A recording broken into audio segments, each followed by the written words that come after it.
Kritbacher, somewhere outside of Nashville, Tennessee.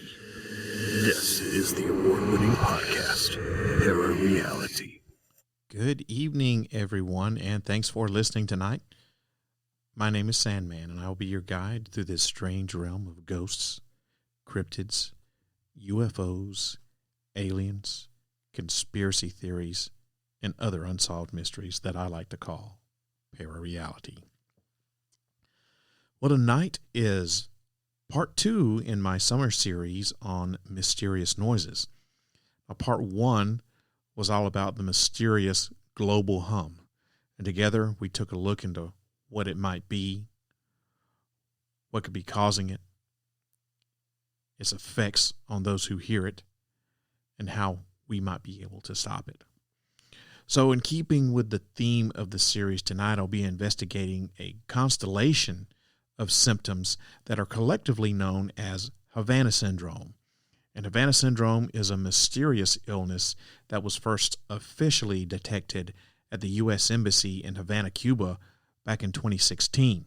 And from 2016 to 2017, diplomats and staff suddenly developed surprising symptoms like hearing loss, dizziness, and other neurological issues. An investigation was launched, and U.S. officials accused the Cuban government of carrying out sonic attacks on American citizens. Of course, Cuba denied this. Now, Havana Syndrome wasn't just linked to the American embassy. At least 14 staffers at the Canadian embassy in Cuba also had symptoms. And since then, more instances have been reported around the world, with the New York Times reporting that at least 3 CIA officers have reported serious health issues from Havana Syndrome episodes while serving overseas. The syndrome is likely caused by a microwave weapon or directed energy device. Many of the distinctive and acute signs, symptoms, and observations reported by government employees are consistent with the effects of directed pulsed radio frequency energy. However, previous research published by both Western and Soviet sources provides only circumstantial support at best for this possible mechanism. Well, then what exactly is Havana Syndrome? Who's doing this to our government employees, and how can it be stopped? Well, to learn more, you'll have to tune in, and find out. Now, you may be wondering, why am I listing Havana Syndrome in my series on mysterious noises? Well, because it's considered to be a sonic attack. It's considered to be a microwave weapon or directed energy device. So with it being sonic in nature, maybe that's got to be under the category of mysterious noises if it's sonic. At least that's the way that I'm looking at it. So yeah, here it is, me talking about Havana Syndrome, putting it under mysterious noises. So that's how I wound up there. So yeah, so what we're going to do is we're going to look at what exactly is Havana Syndrome, who has experienced it, and look at some of the theories behind what it may be, and wrap it all up in a neat little bow at the end, as I always do. But before I get into all that, normally what I would do at this point in time would be to read a listener email, which is one of my favorite segments of the podcast. But I'm not going to do that tonight because I got something a little more freaky that I'm going to be laying down on you tonight. So, when I do my summer series, traditionally what I do is I do it every June, July, and August, and I do, one in the series. It's always 3, and I do one every month. So the first one was last month in June on the global hum. This episode number 2 is tonight on the 2nd of July. And then I'll have the third and final in the series in August. Well, right after the first episode in this series aired last month, it was just a handful of days, probably 2 or 3 days after that episode aired, I got a mysterious voice message that was a sound. It's really, really weird. You can hear something like some sort of music or tune or something being played in the background, and then there's this noise that sounds almost like a horn. And it's only lasted about, the whole voicemail was probably about 10 to 12 seconds long, I would say. But there's only 7 seconds worth of audio on it. The rest of it was silence. And I thought it was really weird, especially since this came from a number an unknown number. And it came just mere days after the first episode in this series aired about the mysterious global hum. And it's just this noise. There's no one says anything. And I just find it really, really fascinating. And then a couple of days after I got that first mysterious voice message, I got it again. Once again, I don't know the number. And it was pretty much the exact same thing. It was about 10 to 12 seconds long with only about 7 seconds worth of actual audio. No one said anything. It was just this mysterious noise. It was the exact same thing pretty much that I got the first time. So I found that really, really weird. And, it could be there's someone that listened to the podcast and, they're playing a joke on me or whatever, or this could be someone is trying to tell me something here. I really don't know. It's just really, really creepy and eerie, and I wanted to let you guys hear it. So here is 7 seconds worth of audio of this noise that I got on the voicemail. So listen to this.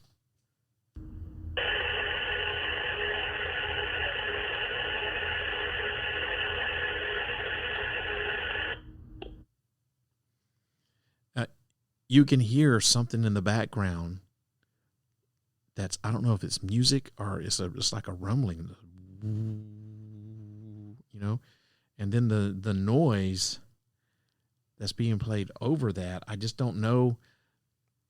I don't know what to make of this. Is this some sort of subliminal? I don't know. What is this? Is someone trying to tell me something? Is this a joke?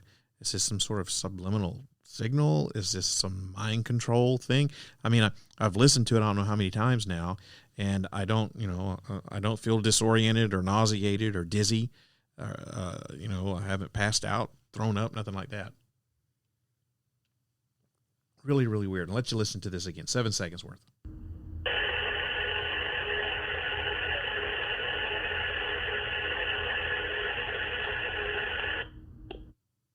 Really, really creepy. If any of you guys have any ideas of who might be behind that or what it might be, what kind of message they may be sending, I would love, love, love to hear your input on what you think that may be. It's either one of three things. It's a weird coincidence, could be, or it could be someone playing a joke on me, or it could be somebody or something trying to tell me something. I don't know. It's just really, really weird and a little unsettling as well. So, yeah. And I got it twice, not once, but twice. So I am really interested in finding out what's going to happen after I play this episode. So I'll let you know. I guess maybe in August, or who knows, maybe before. It all depends on if I get a phone call with some sort of mysterious noise in it, and when that happens, if I do get one. So yeah, so that's it. Like I said, it's just really freaky, and haven't had any unexplained side effects or anything like that from it. I don't could be a joke. I don't know. I just find it really, really freaky and really coincidental at the same time. All right, so now that I've let you listen to that noise, I want you to take a listen to this noise. Para Reality is a proud member of the Straight Up Strange podcast network. To learn more about all the awesome podcasts that are members of the Straight Up Strange family, go to straightupstrange.com and get strange. Hey, how would you like to be an agent of chaos? What is chaos? It's the knowledgeable apprentices of Sandman, and that's what I call my Patreon account members. I'm looking for new agents, and I'd love it if you'd sign up to become one. There are 3 levels of agents, and all are extremely affordable, $5 a month or less. Each level offers exclusive content, along with the ability to help create podcast episodes, and even the chance to be a guest or a co-host. To learn more, head on over to patreon.com/parareality. 100% of the proceeds from Patreon goes back into producing quality content for this podcast.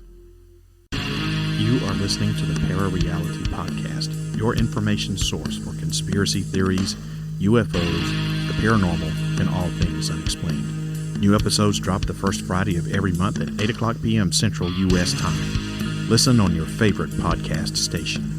Turn on, tune in, and find out. If you wish to change, you must first lift the veil of ignorance that has been cast over your eyes. Only then will you see the true power of the universe.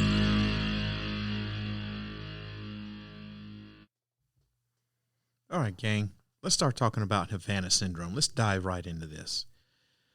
All the way back in 1996, a retired NSA officer by the name of Mike Becht believes that he and a colleague named Charles Goubet were attacked that year while on assignment in a hostile country that he's not allowed to name.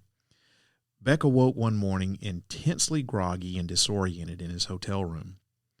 The symptoms passed, but 10 years later, at the age of 45, he lost control of the right side of his body and was diagnosed with a rare, non-tremor form of Parkinson's disease. Now, Goubet, who was 55 at the time, developed the same form of Parkinson's. And Beck thought that this wasn't coincidental, since they were both presenting with the same variant of Parkinson's disease at the same time. And in 2013, Beck filed a workers' compensation claim saying that he'd been injured on the job, citing a classified report that the country he'd visited was thought to have a, quote, high-powered microwave system weapon that could injure without evidence. Now, intelligence sources told the Washington Examiner newspaper that they believe Beck and Goubet were, quote-unquote, guinea pigs for a Russian-directed energy program. The Labor Department has denied Beck's claim because he can provide no evidence that he was attacked, but yet he continues to press his case.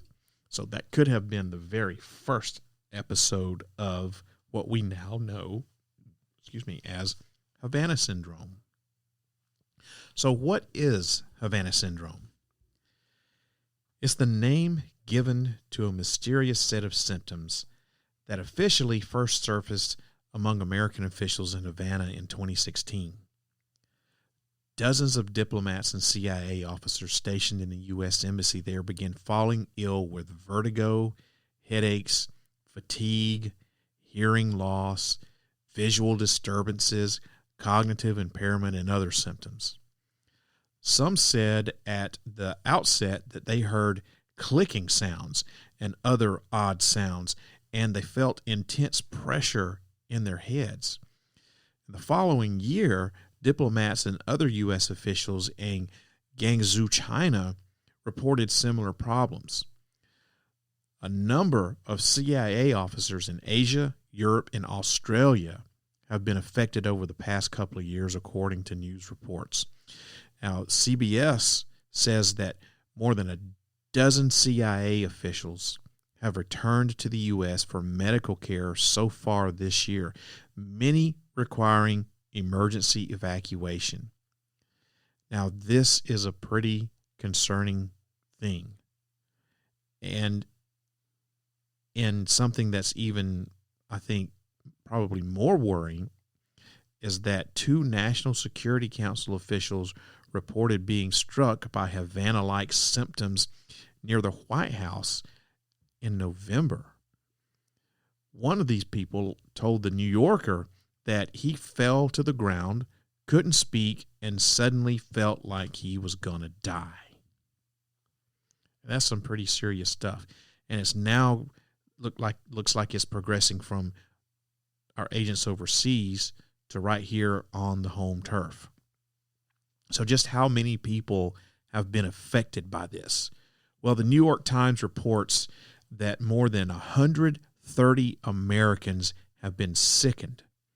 The Senate Intelligence Committee said in April that the pattern of attacks appears to be increasing, and that same month, Pentagon officials told the House Armed Services Committee they're increasingly worried about possible attacks on U.S. troops in the Middle East and elsewhere. Representative Jim Banks, an Indiana Republican on the committee, said that the U.S. government has failed to take this situation seriously. A man by the name of Mark Zayed, who's a Washington lawyer, he represents several people affected by Havana Syndrome, and he says that the government has a much better understanding of it than it has let on. Zayed says that he's obtained National Security Agency documents noting it has information dating to the late 1990s about an unidentified hostile country possibly having a microwave weapon to weaken, intimidate, or kill an enemy over time. Does that sound familiar? Right at the top of this is what I just stated. An unidentified hostile country. So we've got this going on that starts possibly all the way back in 1996 at an undisclosed location, an unidentified hostile country. That could have been the very first case of Havana Syndrome. And we fast forward to 2016, where American officials in Havana start having these mysterious symptoms. And now we have people here actually in the United States that are experiencing these symptoms. And not only do we have that, but we also have at least 130 Americans total that have been sickened by this thing. Very, very disturbing. So what about these symptoms that I've been saying? Do these symptoms last? Are they long-term? Is it short-term effect? Well, some say their illnesses have faded, but others have suffered lasting damage, so it runs the gambit. Doctors at the Center for Brain Injury and Repair at the University of Philadelphia, who treated dozens of these Havana Syndrome victims, published a study describing sustained injury to cognitive, balance, motor, and sensory functions, similar to what you see in a severe concussion, except that it lasts for a long period of time. Now, there's a man by the name, and I'm really going to mess this name up because it's a long, weird last name, but I'm going to try it. This guy's name is Mark. Here we go. Mark Polymeropoulos. He's a 26-year CIA veteran who was forced to retire by injuries suffered on a trip to Moscow in 2017. He awoke in his hotel room with an intense feeling of nausea and vertigo, and he described it as like he was going to both throw up and pass out at the same time. Now, Polymeropoulos, a former covert operative who'd spent years hunting terrorists in the Middle East, he has suffered constant debilitating headaches ever since this attack and was treated for traumatic brain injury at Walter Reed Hospital. So, yeah, we've got severe cognitive function, motor function, balance function, and sensory functions that are just messed up. Like I said, it's a lot similar to a concussion. But there's no rhyme or reason that I can find that says, well, this person's going to have it for a short period of time or this person's going to have long-lasting effects. There's no rhyme or reason. I don't know if it could be proximity to the weapon. It could be intensity. It could be both. It could be some underlying medical condition. We don't know enough about it. So we have no way, not only do we not know what it is, but we don't have any way of predicting what kind of effects you're going to have or if they're going to be long-term or short-term. So just how are these attacks carried out? Well, it's still not known for sure, but the general consensus is that the attacks involve targeted radio frequency energy, a type of radiation that includes microwaves. A team of experts from the National Academies of Sciences, convened by the State Department, concluded in a report released in December that directed pulsed radio frequency energy was the most plausible mechanism to explain the syndrome. Some skeptics have suggested something stupid like mass hysteria is behind these symptoms, and they point out that no known directed energy weapon exists and that there's not even a solid theory about how one of these weapons might work anyway. And there's no real evidence that's been offered to support the existence of this mystery weapon. So, yeah, okay, I get all that, but mass hysteria to 130 people who, besides maybe basically their job, that they're in different foreign countries, I don't buy that. I don't buy the mass hysteria thing because these people aren't. It's not like all 130 people were together, right? They're all scattered out all over the world, and it's through multiple years. So mass hysteria does not float my boat at all.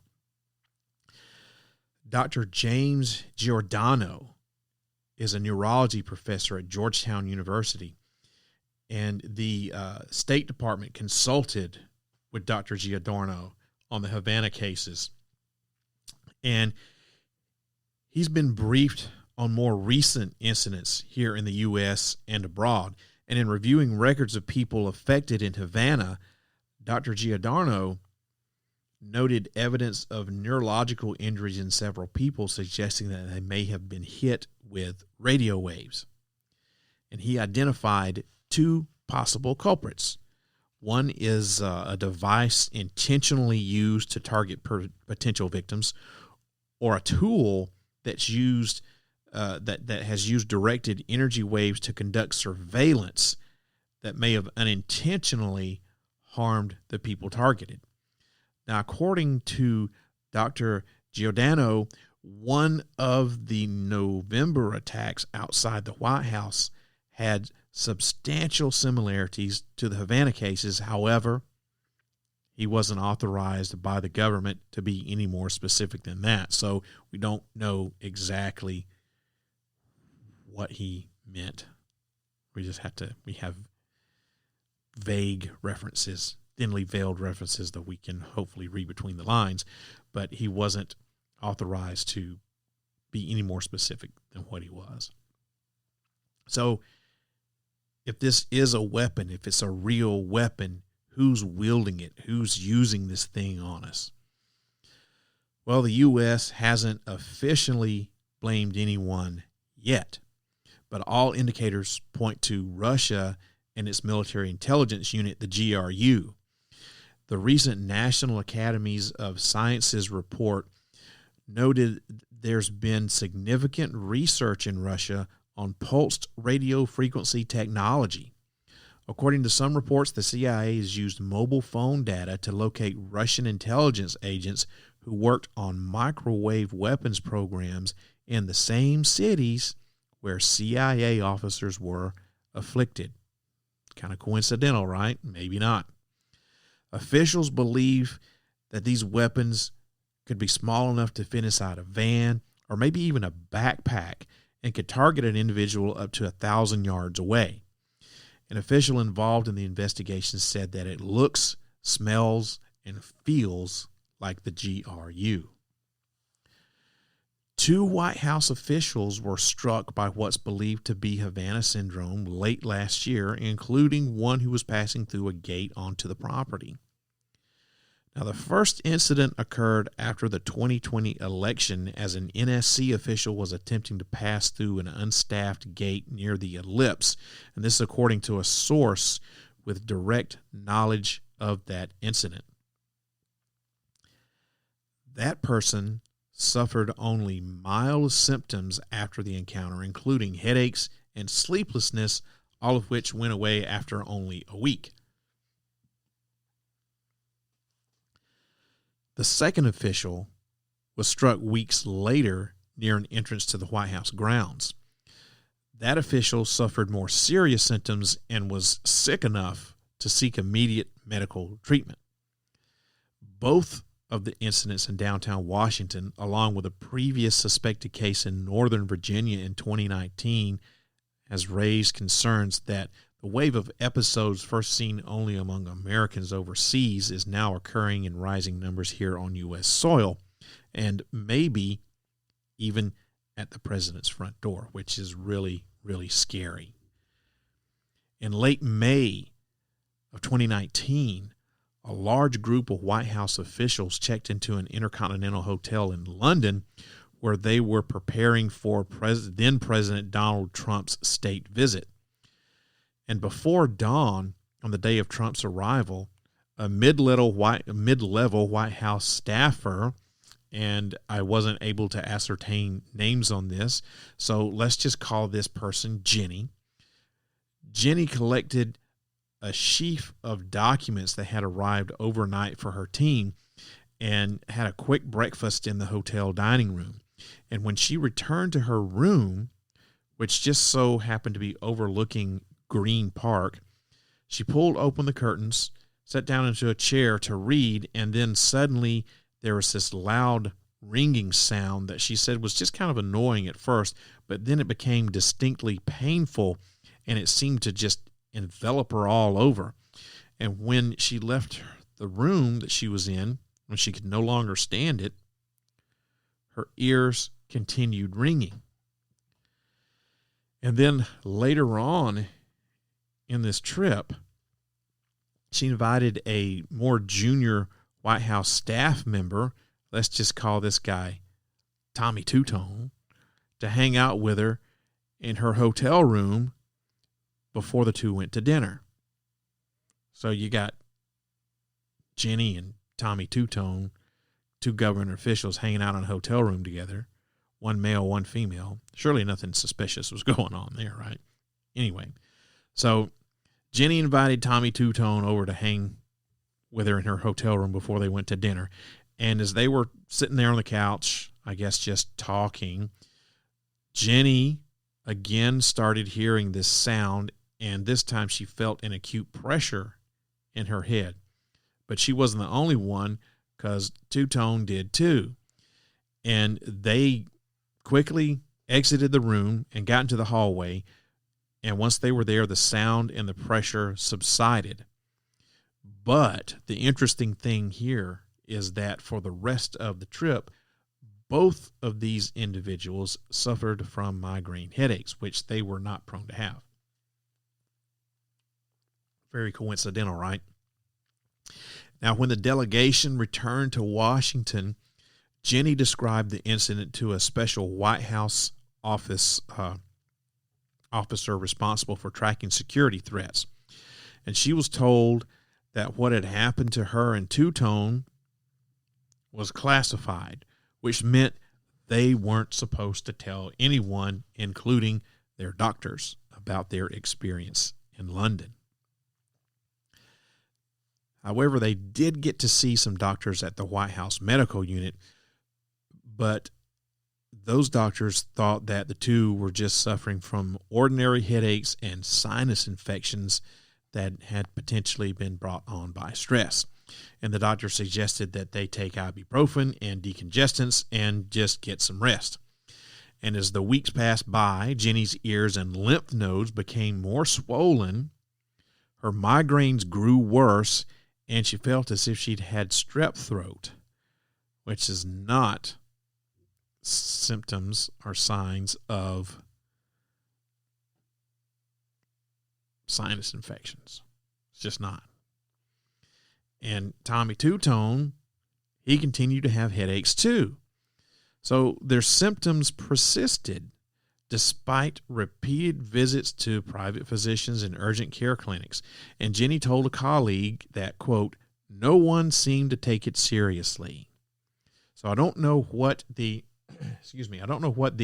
final outcome of all that is, but that is just an example of how these people are affected differently. So both of them felt pressure and in their heads. They experienced ringing in the ears, and they developed migraine headaches. But it seems like only Jenny's symptoms continued to stay that way, where Tommy Two-Tone just had the headaches. But yet, all of these things, okay, so yes, a sinus infection can cause a headache. But what I don't understand here is if they went to doctors at the White House medical unit and they said, you have sinus infections, why didn't they give them some antibiotics if that's what they really thought that they had? Because ibuprofen and decongestants aren't going to get rid of an infection. It's just not going to do it.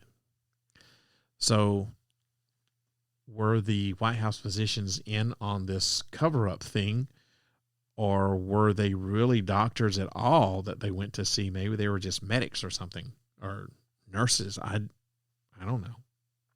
But like I said, this just gives an example of how this Havana Syndrome, this weapon, can affect people differently. Now, it does appear that Jenny was exposed to it for a longer period of time than Tommy Two-Tone was. So maybe that's why her symptoms were more severe and lasted longer. I don't know. It's plausible. So how is the U.S. responding to all this? Now, a declassified 2018 State Department report cited a lack of senior leadership, ineffective communications, and systemic disorganization and responded to the Havana cases. That sounds exactly like what the government does, right? Look at how the government responded to COVID-19. A lack of senior leadership, ineffective communications, and systemic disorganization. The exact same way that they handled the Havana Syndrome incidents. Wow. So this report also says that the cause of the injuries was currently unknown. The document was published by George Washington University's National Security Archive. The report also noted that the CIA ultimately closed its Havana station, and that's probably a victory for, any potential adversary there. And amid growing pressure from lawmakers and victims, the Biden administration has vowed to step up the investigation. The current CIA director, William Burns, who was queried about the attacks during his confirmation hearings, he has met with victims and established a task force on the attacks. The Pentagon and State Department each have their own task forces too, and the White House says it's coordinating the agency's studies. leaders across the intelligence community are focused on this issue, and that's according to Director of National Intelligence Avril Haines. With the attacks causing growing anxiety among U.S. diplomats and soldiers around the world, it's absolutely critical that we find out who is doing this. The idea of dismissing it outright is just not acceptable anymore. Now, just recently, last month, on June 7th, the Senate unanimously passed a bill providing financial aid to government employees with brain injuries that were likely the result of, and I quote, directed energy attacks. That's a big step, people. And then the next day, on June 8th, Secretary of State Anthony Blinken said, "We are in the midst, at the president's direction, with the National Security Council in the lead, of coordinating a government-wide review, including the intelligence community, the State Department, the Defense Department, to try to get to the bottom of what caused them." So the Senate has passed a bill saying that we're going to give financial aid to these government employees who were attacked by this whatever weapon, this directed energy weapon that's causing this Havana Syndrome. So that's pretty much the government right there admitting that this thing does really exist and that it's not just something that's made up. So that is a huge step. And it also kind of tells me that they may know more about it than what they're letting on. Because if the government really thought that this was something that was made up and that the people were full of crap, I don't think that they would have passed a bill to give financial aid. Because the government doesn't like, even though it does hand out money a lot, doesn't necessarily like to. Especially not the Republicans, right? So this is telling me that there's got to be something to this, and the government, I think, knows more than what they're letting on. So, in conclusion here, the U.S. doesn't know who or what is behind the incidents, at least that's what they say publicly. Theories range from a sonic weapon attack to nerve agents and microwave death rays. There's no physical evidence of a weapon. However, in Moscow, China, and Havana all deny any involvement in the attacks, if there were, in fact, any attacks to deny. So what do we know about this mysterious so-called Havana Syndrome?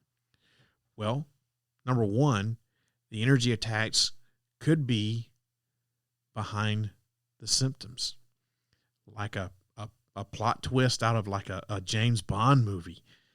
The U.S. National Academies found that the most plausible explanation is that the U.S. is being attacked by directed pulsed radio frequency energy. In other words, microwave attacks. The technology dates back to the U.S.-Soviet Cold War, when high-powered beams were designed to disable electronics. Electronics weren't disrupted during the 2016-2017 Havana attacks, however, suggesting either that power levels were lower than required or microwave-directed energy weapons weren't used. Foreign policy points out that only 2 of the National Academy's 19 committee members seem to have had any expertise in microwave technology, and it's not their specialty. Number 2, there have been previous microwave attacks on U.S. Embassy staff. During the Cold War, beams of microwaves were aimed at the U.S. Embassy building in Moscow from at least 1953 to 1976, and this is according to medical studies involving embassy staff. Initially, a beam bathed the 10th floor U.S. Embassy directed from an apartment building about 100 yards to the west. By 1975, there were two beams, one directed from about 100 yards east and the other south. The U.S. determined espionage was the most likely motive, with beams used to activate embassy bugs or interfere with American transmissions. A shield was eventually installed, and at least officially, no adverse health effects were found. But we do know that as far back as 1953, there have been documented microwave attacks on U.S. embassy staff. Number 3, the U.S. Embassy in Cuba isn't the only incident. What began with a dozen complaints at Havana in 2016 has risen to 130 reports by 2021, including about 50 from CIA staff in foreign countries. CIA officer Mark Polymeropoulos, who I spoke about earlier, remember, he awoke in a Moscow hotel room with severe vertigo, dizziness, unable to stand. Well, other CIA officers, I can't speak right now, complained of attacks in London and Uzbekistan. Mystery ailments struck U.S. soldiers in Syria. Canadian embassy staff also complained of concussion-like symptoms while they were in Havana, with one describing himself as a zombie. 3 incidents were reported in the U.S., including a National Security Council staffer who described collapsing at the White House gates, convinced that he was going to die. Number 4, an incident in China mirrors the Havana incident. Catherine Werner was jolted awake one night in 2017 by a pulsing, humming sound in her apartment in Guangzhou, China. She suffered headaches, nausea, loss of balance for months, initially believing it was connected to high levels of pollution for some reason. Now, her mother flew out to help, and she also got sick. Even Werner's dogs got sick. And Werner was eventually medevaced back to the U.S. and diagnosed with, and I quote, an organic brain injury. The State Department tested about 300 other U.S. staff in China, sending 15 of them home for further tests. Now, China has denied any role in what the U.S. termed a health attack, and no cause or culprit has yet been officially identified. That's crazy. Number 5, Canadian scientists have focused on possible chemical causes. Dozens of Canadian embassy staff and their families also became ill in Havana, leading Canadian researchers to suggest Havana Syndrome may be linked to chemicals used in things like pesticides, insecticides, and nerve gases. Cuba launched an aggressive campaign against mosquitoes back in 2016 to stop the Zika virus, and they sprayed these chemicals around offices and diplomatic residences. Separately, the U.S. academies looked at chemical pollutants along with other possible causes, including an infectious disease, but decided the explanations didn't add up. But I do find it very coincidental that Cuba launched this mosquito campaign in 2016, and then 2016, 2017 is when we have the first official cases of Havana Syndrome. But I don't think that I agree with the U.S. is that it just doesn't add up. You can explain that if everything just occurred in Havana and it didn't occur elsewhere in the world, you could get away with that. But yeah, I don't agree. So number 6, psychological problems may drive up the numbers. Sufferers describe the initial noise as like screeching, chirping, clicking, and piercing, followed by a sensation of intense pressure or vibration inside their head. Now, the side effects are physical. There's loss of movement, there's loss of hearing, inability to concentrate. But is Havana Syndrome also psychological? In 2019, a study done by U.S. and New Zealand psychologist Robert Bartholomew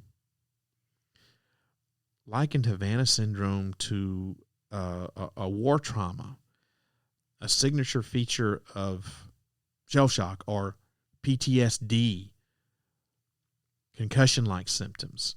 Other experts were less convinced, however, pointing out that the high number of complaints and vast geographic reach make the link to trauma or mass hysteria less likely. And I agree. I don't think that it's trauma. I definitely don't think that it is a mass hysterical type thing. And finally, number 7, about what do we know about Havana Syndrome? No one's certain who's behind these attacks, if they are attacks, right? The United States hasn't officially pointed the finger at any country, and if the incidents are related to microwave beams, there's definitely plenty of suspects out there as far as I'm concerned. The U.S., Russia, China, and dozens of other countries have active, high-powered microwave research programs, so there could be one country or a cabal of international villains operating in the shadows here. But on the flip side, there's no evidence yet that secret microwave weapons or any other weapons are being used to target individuals. And without a smoking gun, Havana Syndrome will remain one of the most peculiar enigmas in espionage history. Although I will have to go out on a limb and say everything is, when there's too much coincidence, there's got to be something to it, right? There's just too much coincidence to that adds up to all this for me to think that this is not some sort of experimental weapon type thing. So there you go. There's my story about Havana Syndrome. What do you think it is? Do you have any theories about what Havana Syndrome is? If you do, I'd love to hear them. Call me on the studio line, leave a message, 615-692-1170. You got a 3-minute time limit, so if you get hung up on, you run out of time, call back, pick up where you left off. That number is 615-692-1170. Or email me, sandman@parareality.com. If you've got an idea about what might be causing Havana Syndrome, who's behind it, what's behind it, and why, I'd love to hear what you got. So that about does it for tonight. Thanks for listening. Before I close it out, I want you to listen to one more thing. Do you like being scared? Does the feeling of your throat tightening in fear, leaving you unable to scream, excite you? If the answer to these questions is yes, then you should listen to Scared to Death, stories of suspense, science fiction, and horror. Scared to Death airs the 3rd Friday of every month at 8 o'clock p.m. Central Time.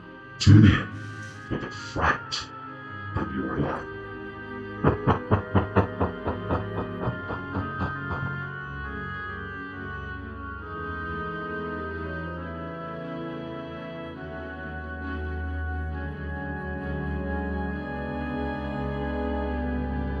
It's alive! Oh, it's alive! It's alive! It's alive! It's alive!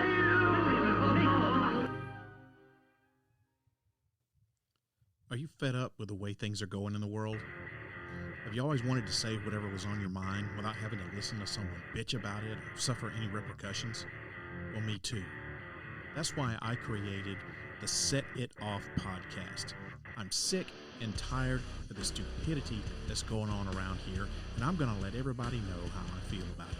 So hop on board this train and fasten your seatbelt, because I'm about to set it off. Set It Off can be heard on your favorite podcast station. New episodes drop on the 4th Friday of every month at 8 o'clock p.m. Central Time. You never know what I'm going to say next. Oh, I hope that you enjoyed tonight's episode of Parareality. If you want to leave a comment about it or anything else about the podcast, let me tell you how you can get in touch with me, because there are several ways you can do it, and here they are. The best way is to email me. My email address is, as I just said a minute ago, sandman@parareality.com. That's sandman@parareality.com.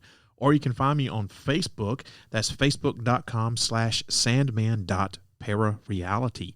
You can post a message on my wall or send me a DM if you want to slide right into my DMs. You can do that too. That's facebook.com/sandman.parareality.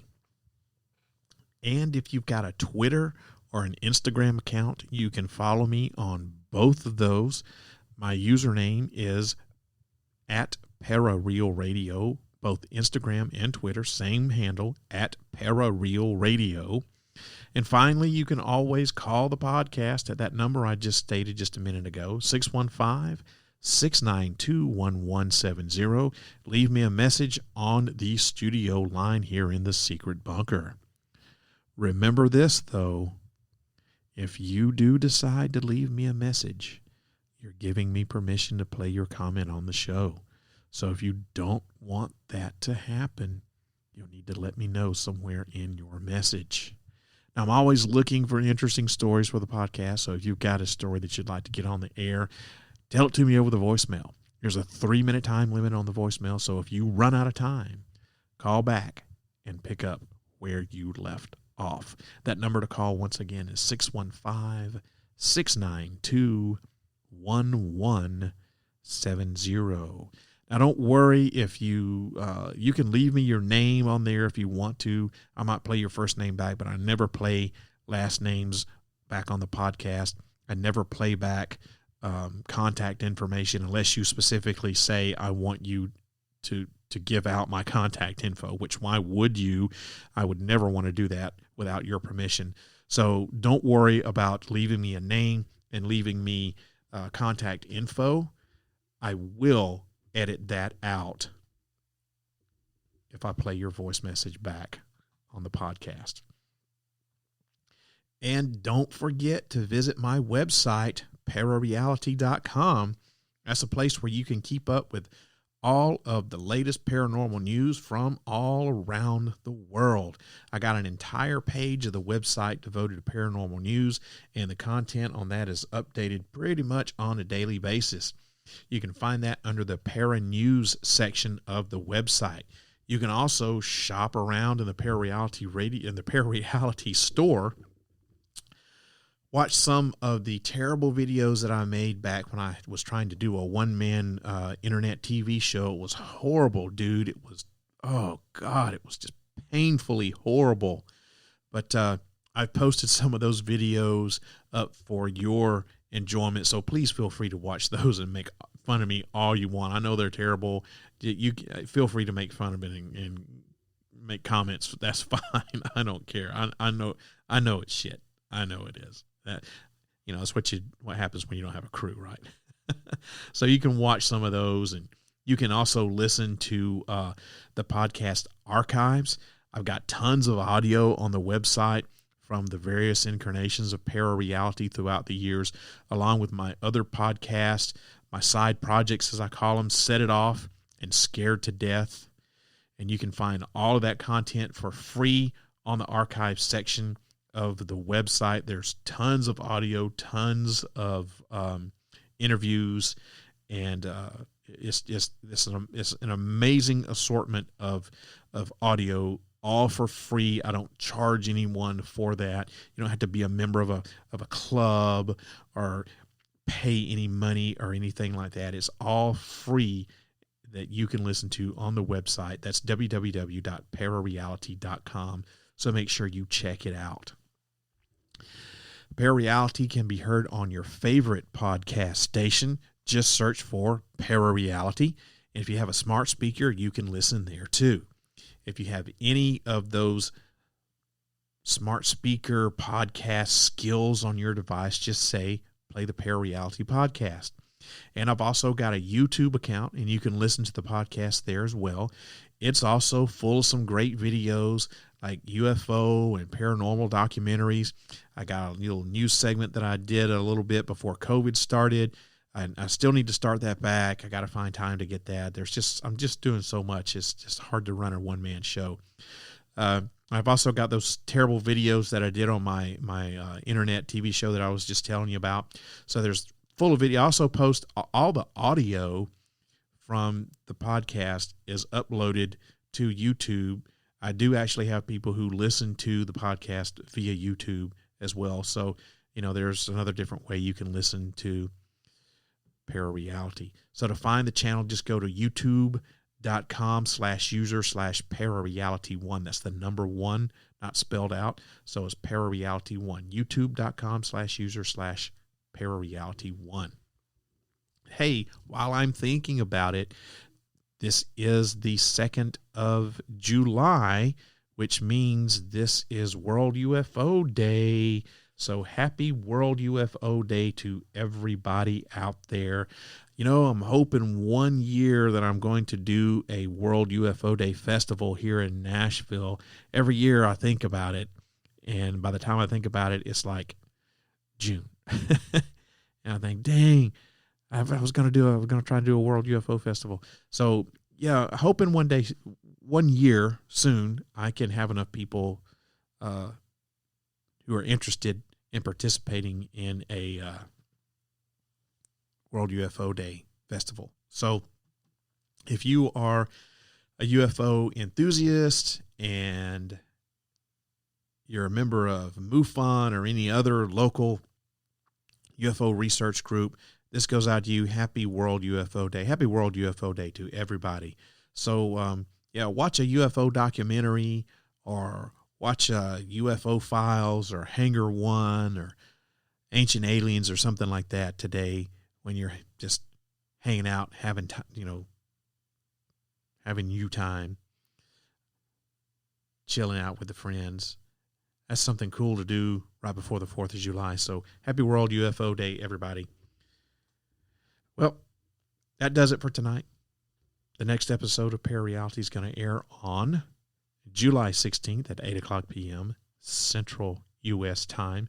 Make sure you tune in, and find out. I hope that this podcast opens your mind up to new ways of thinking, expand your consciousness, and produces a change in the way you see the world. If you wish to change, you must lift the veil of ignorance that has been cast over your eyes. Only then will you see the true power of the universe. I hope that you have a wonderful evening.